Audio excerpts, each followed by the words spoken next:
Okay, so dear Dhamma practitioners, this is our ongoing meditation session. So be comfortable with your posture, and once we get connected with our other network, we ready to start the session for today.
Okay, so dear Dhamma practitioners, be comfortable yourself and relax your body.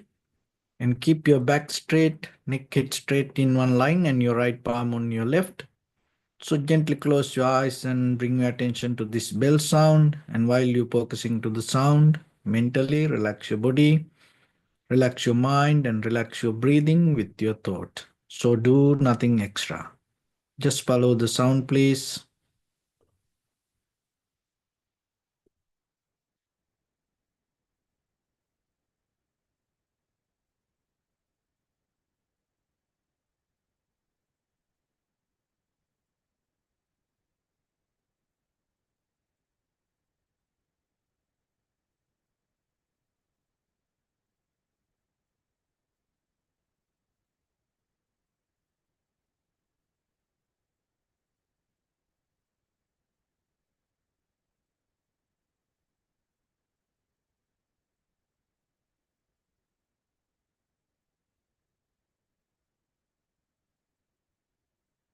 Namo tassa bhagavato arahato samma sambuddhassa. Namo tassa bhagavato arahato samma sambuddhassa. Namo tassa bhagavato arahato samma sambuddhassa. Homage to the Blessed One, the Exalted One, the fully enlightened One. So, dear Dhamma practitioners, in these ongoing meditation sessions, we are trying to give you some basic information related to meditation practice, and at the same time try to help you to develop your conventional life. So as ordinary people we are, always we need to grow in this conventional environment. So that conventional growth should facilitate, help for your spiritual development. Always remember your conventional life and your spiritual life is not separated. The both are interconnected. So especially when it comes to the Buddha's teaching, it is not just talk about only conventional life. It is not limited to conventional life. It's basically, it's deeply connected to the truth. So whoever willing to know the truth, so whoever looking for truth, they always find the Buddha's teaching. The Buddha's teaching is something that always connect to human. It is not about something superpower or supernatural power or from unknown, unseen place came to us. So whatever the Buddha taught, it's really about our human life. And so if anybody willing to know, if anybody willing to grow, that always, they always find the path towards the Buddha's teaching. But it's not for everybody, because people have different opinions, different way. They have their own viewpoint. But if the person look their own salvation, their own freedom, their own liberation, their own growth, their own development, and then the Buddha's teaching will help for them. So when it comes to our life, why we need to practice meditation?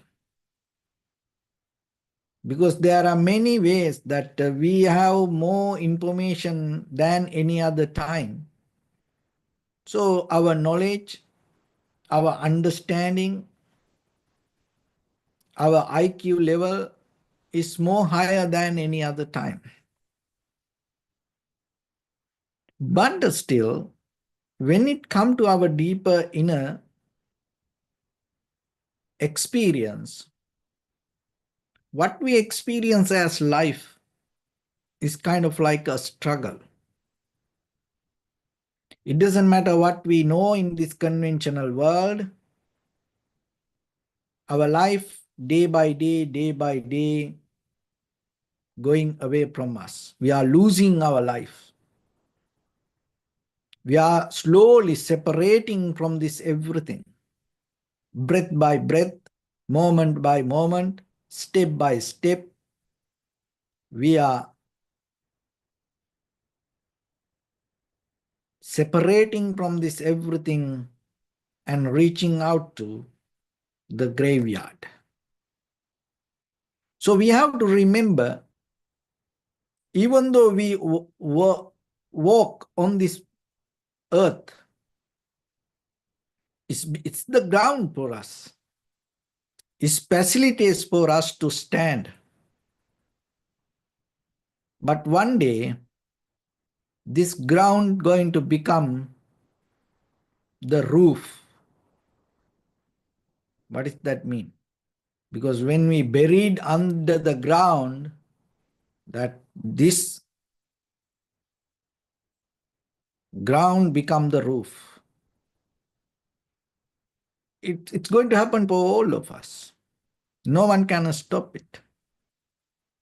And from during this life, in between this all, that we are keep running, and there is no end. So this itself is a struggle, and that is why there is an unsatisfactory nature, and there is a selfless desires, that self-centered desires, even though there is no self. And there is nothing that we can hold as permanent, but still we believe everything look like permanent. See that the true nature is there, but still we are far away from it. We cannot absorb it. We heard everything impermanent. We heard selflessness. We heard that there is suffering, but still when it comes to us, even though we are in the middle of that, we are part of it, we cannot get it. Still somehow we think there is something belong to me. There is some kind of satisfaction. There is some kind of things going to be there permanent. So like that we always have some understanding. Nothing wrong about it. But still you have to remember then why we cannot get into that ultimate truth yet, even though it is there. So when it comes to our personal life, each and every person has their own way to reasoning and understanding things. So basically, there are 5 bases of belief. There are 5 bases of belief. What are those? Saddha, Ruchi, Anusava, Akara Parivitakka, Ditti, Nitya, Nakkanti. So those are the very key element. When it comes to believe something, when we know something, those are the very key factors hold us to that what we know. So what is Saddha? Saddha means faith or conviction. And sometimes we have the faith to believe things. Before we go into these 5 things, always you have to remember all these 5 experience, that all these 5 belief happens, governs with the self-centered mind, self-centered idea. So the faith, conviction. So when we sometimes believe something, when we follow something, when we study something, sometimes we trust it, we believe it as something good. Not any experience there, but your believing take you to hold it. So your believing you take as the truth. Maybe that come from even the different background also, because your parents used to believe, your society used to believe, and now it is there and you believe it. Other than that, there is nothing else. So then look into yourself. How many things that you have in your life, you just believe. No any other understanding. So other one is the ruchi. So saddha is the first one, faith or the conviction. The second one, ruchi. Ruchi means inclination or preference. That sometimes we individually attract to things, we are biased to things, we like things, and because of that, certain ideas, certain behavior, we think it is right. So then just imagine, because that what you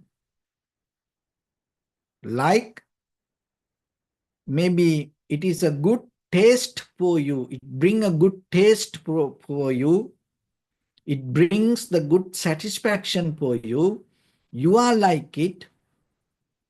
You feel comfortable about it. But that doesn't mean you can take it as the truth. But still, sometimes people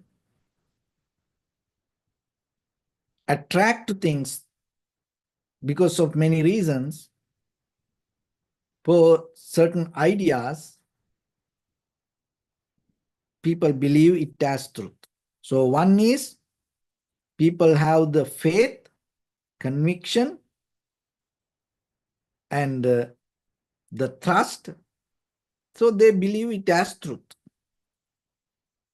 And other one is inclination or preference, or your personal experience with kind of like you feel comfortable, you attract to it, it has a good taste, and then because of that, you believe it as a truth. The third one is called the anusava. Anusava. So anusava means that whatever came from oral tradition or that repetition, especially when it comes to culture, tradition, so especially religious things, the mostly came from orally.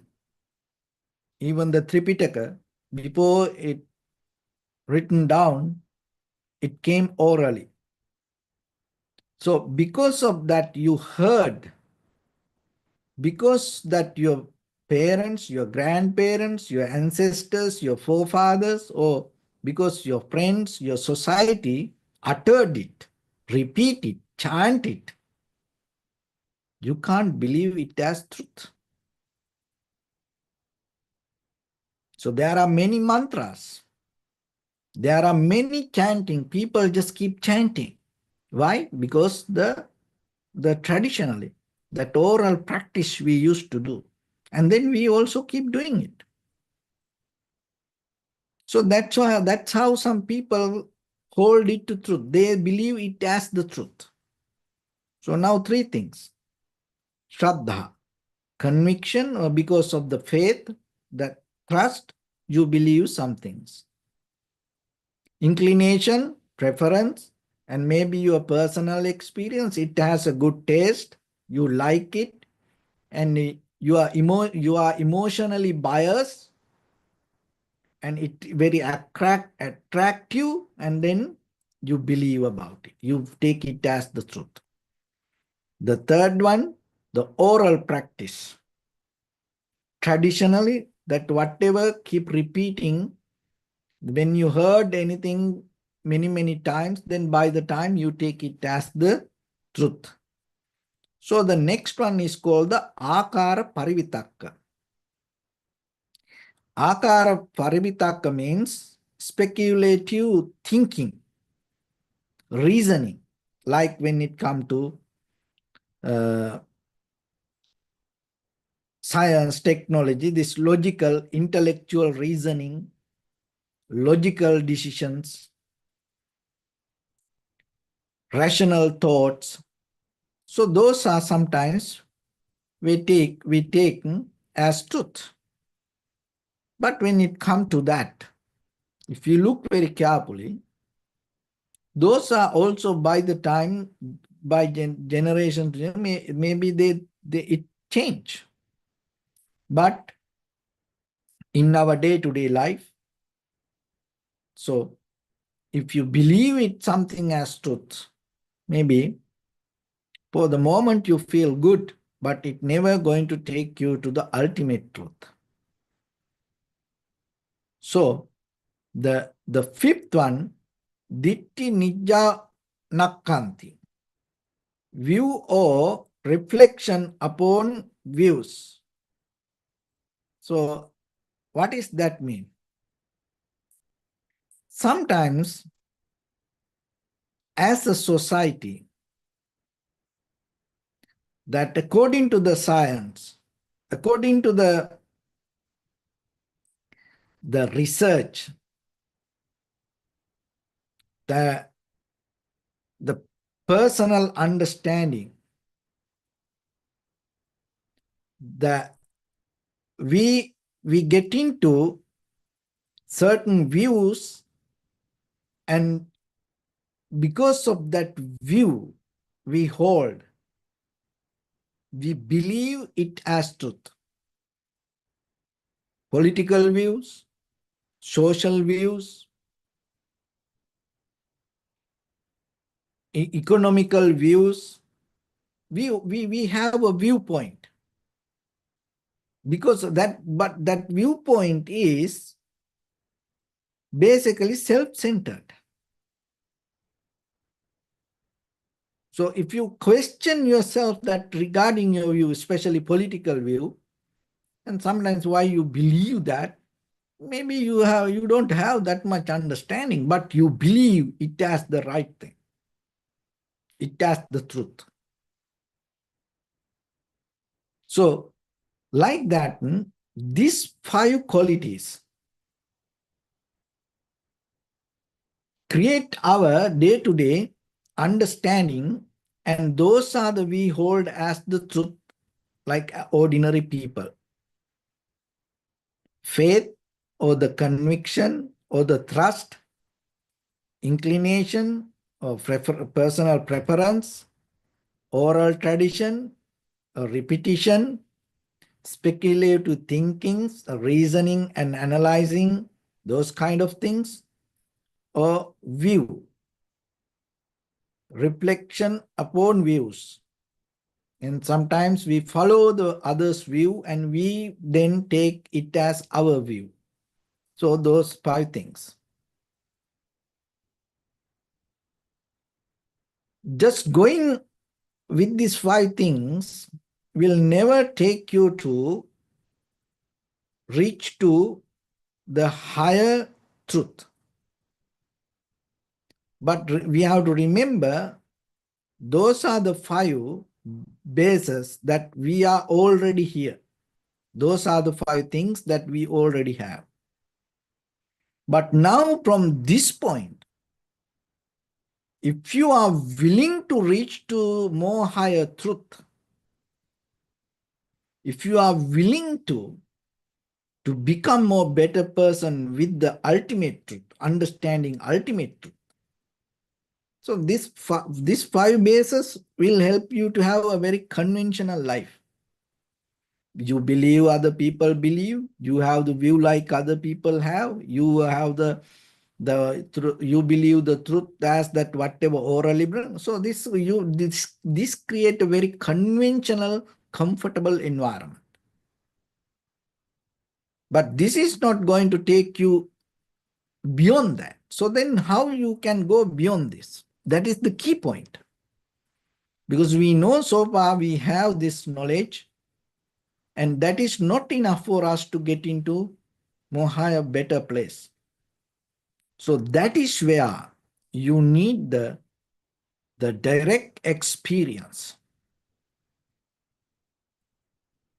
So even though this all, you follow these 5 bases with the self-centered mind, when you keep repeating what happened, your self-centered idea becomes strong.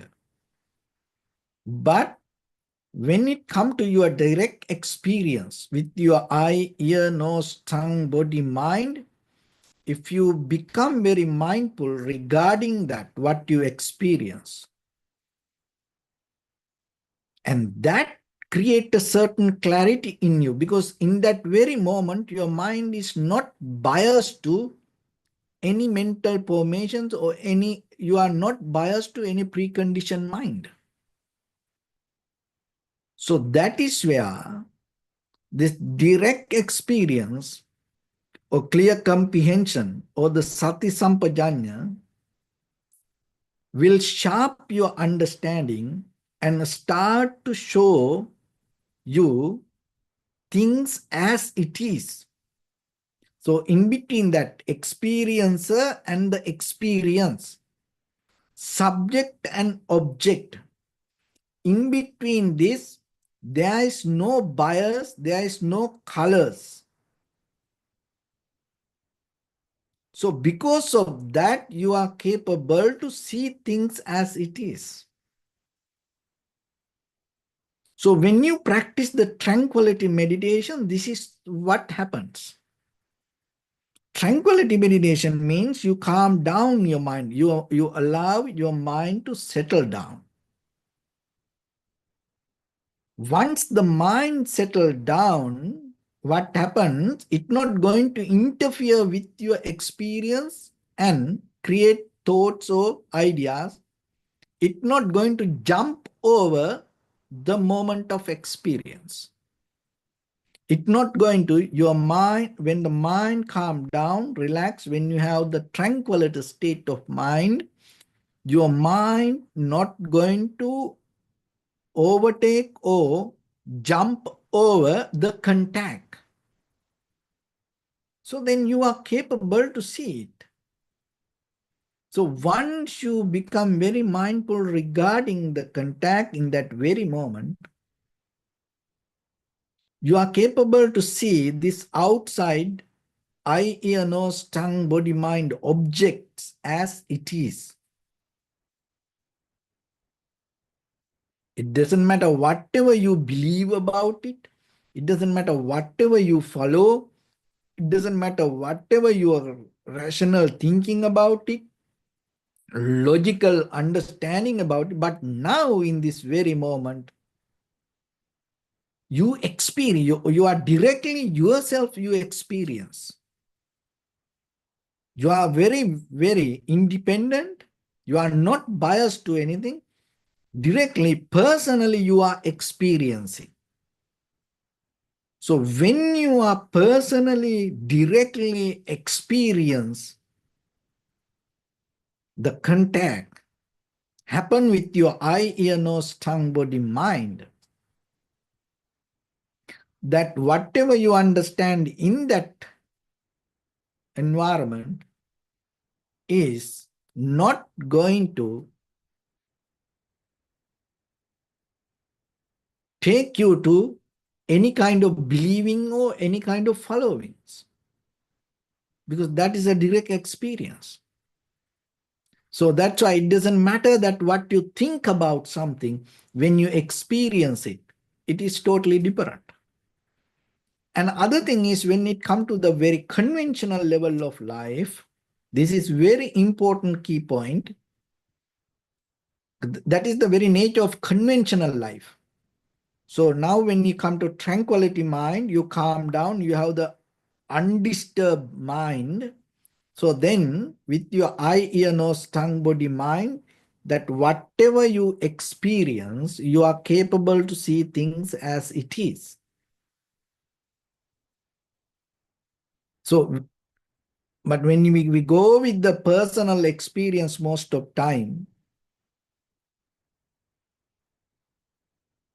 personal experience different person to person.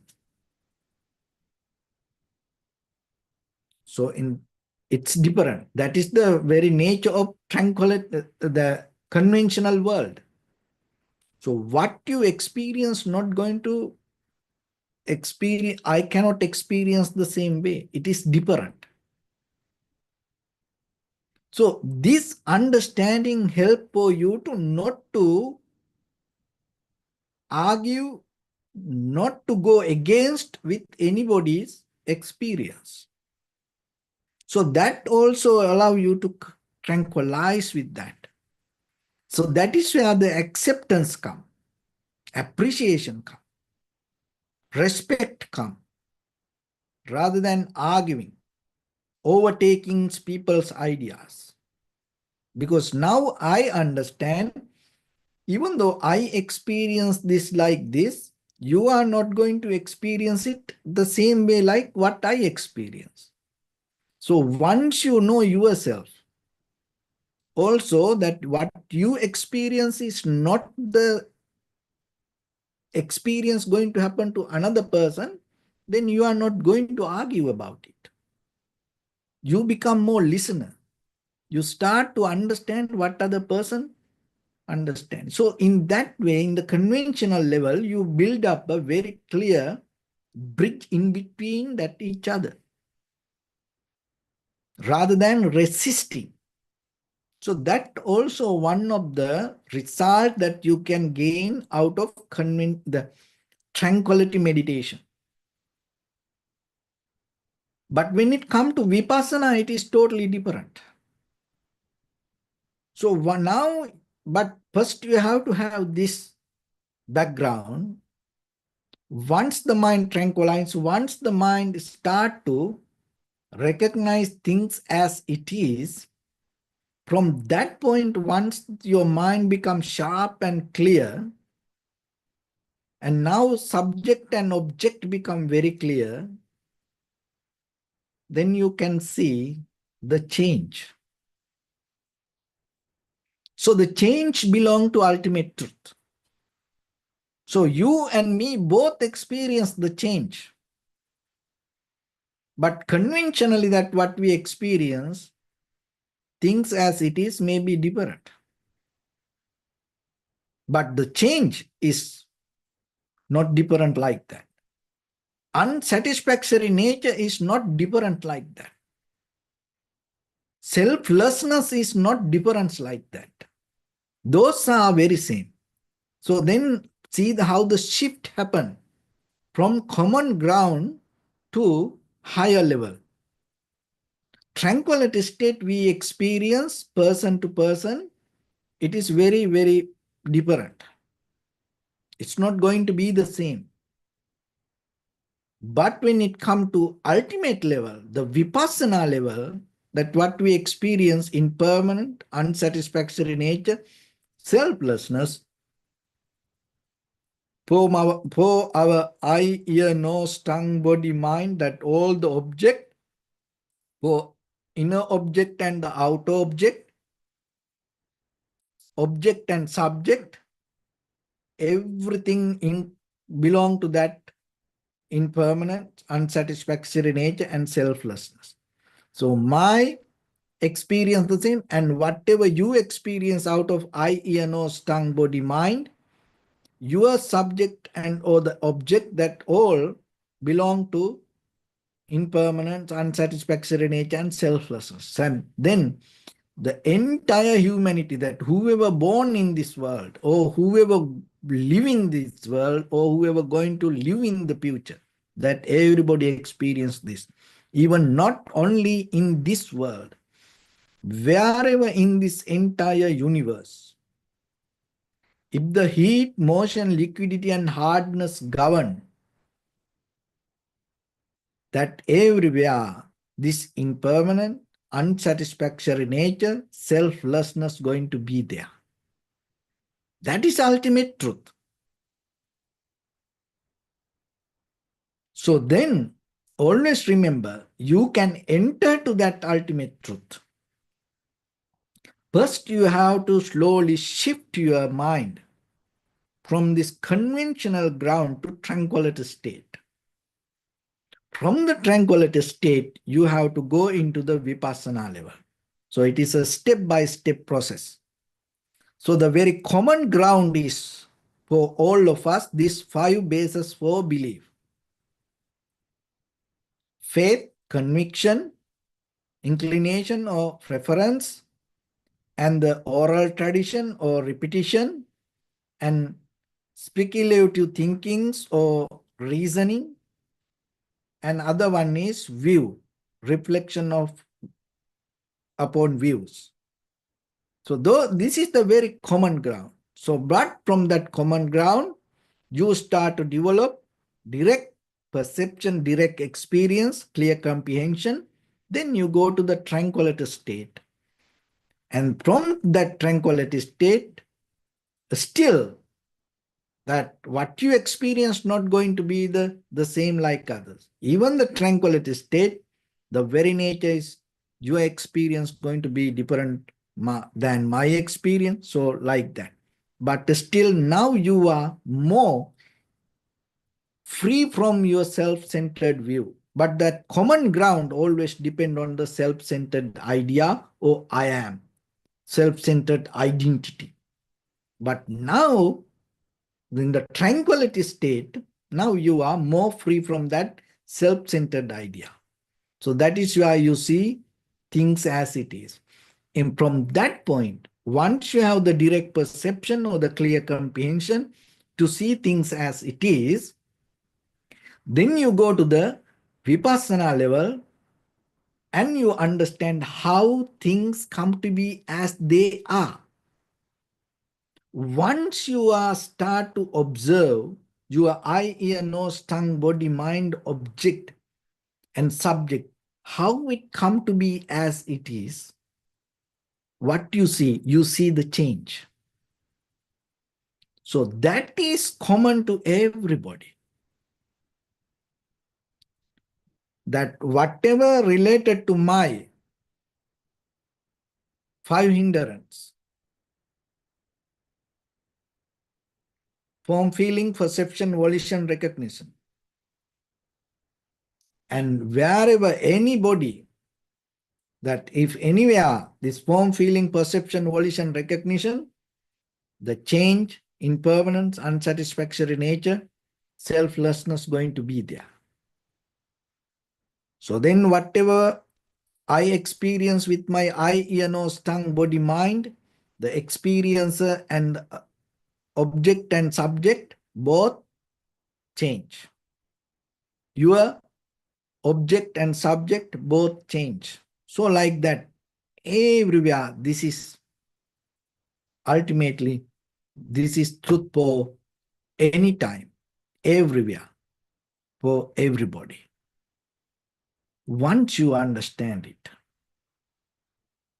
your mind has a nature to go higher, and once the mind go higher, it's not going to come back. So that's why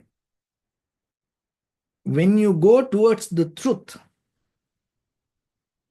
there is a possibility that you're going to get the ultimate truth, but you have to look for the truth. So then always look into yourself and see, are you willing to know the truth? Do you want to know the truth? Then you can find it for sure. So that is why the Buddha's teaching still exists in this world. After this 2,600 years, why still it like this? Because still there are people, there are some people, they are really look for the truth. So then it is up to you. If one day, maybe not today, maybe one day, if you want to know what is the real truth, what is the ultimate truth, then you have to come to this lesson. So with that, let's get into practice a little bit now. So your right palm on your left and neck head straight in one line, and be comfortable with your posture.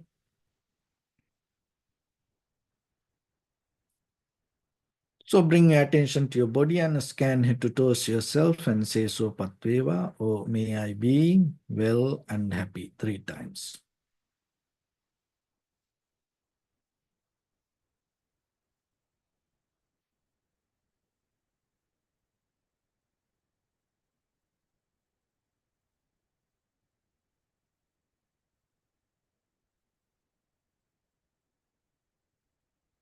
Take a moment and think. We gathered here in this moment to practice this ancient meditation technique.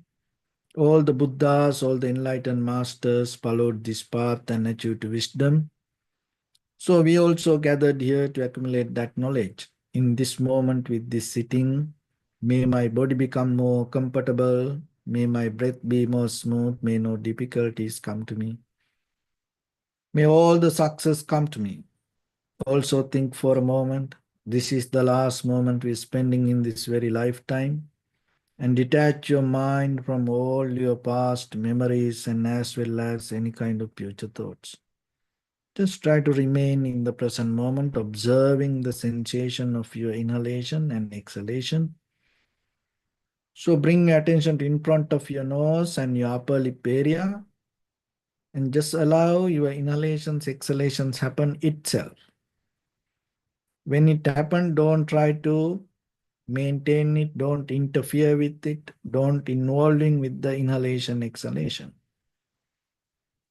Just allow it to happen naturally as it is. Do nothing extra.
Bring your attention to your body, please.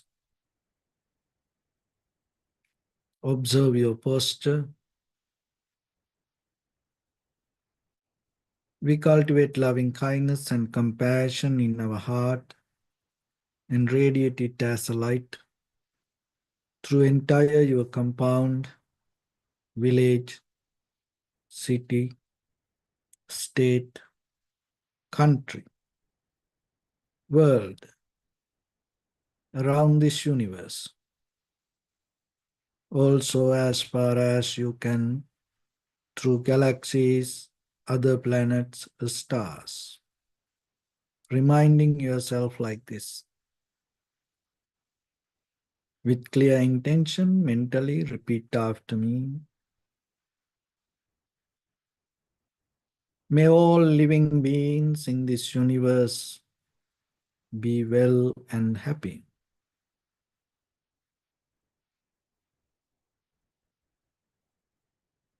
May everyone be happy and safe. And may their hearts be filled with joy.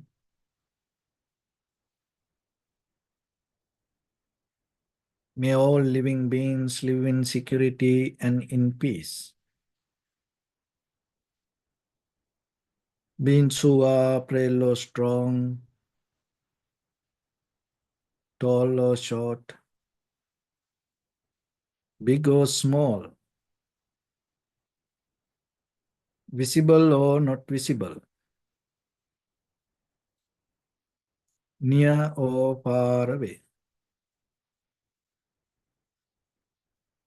already born or yet to be born.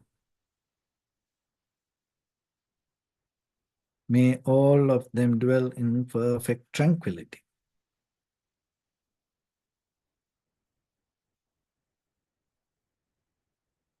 Let no one do harm to anyone. Let no one put the life of anyone in danger. Let no one out of anger or ill will wish anyone any harm.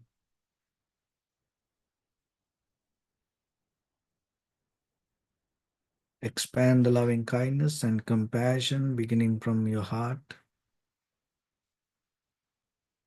forward.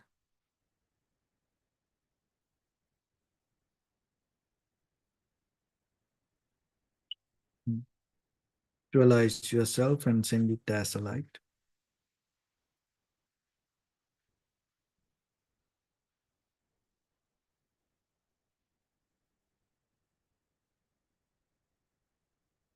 To your backside,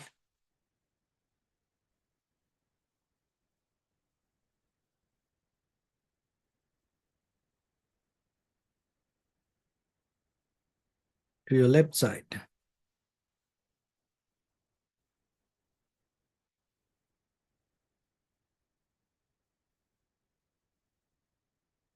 and to your right side.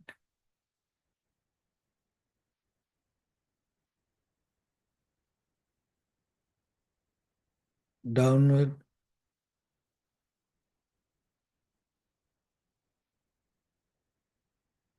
and upward.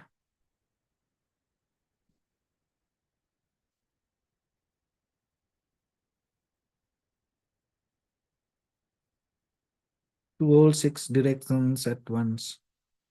Like the moon, the sun, spread the light, spread the energy, without any condition, without any limitation, without any resistance or without any judgment. Let your heart to shine with the loving kindness and compassion from the bottom of it, with the maximum effort to the highest, wishing yourself, may all living beings in this universe be well and happy.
We say sadhu, sadhu, sadhu. So first of all, we offer this practice to the great qualities of the Buddha, Dhamma and the Sangha.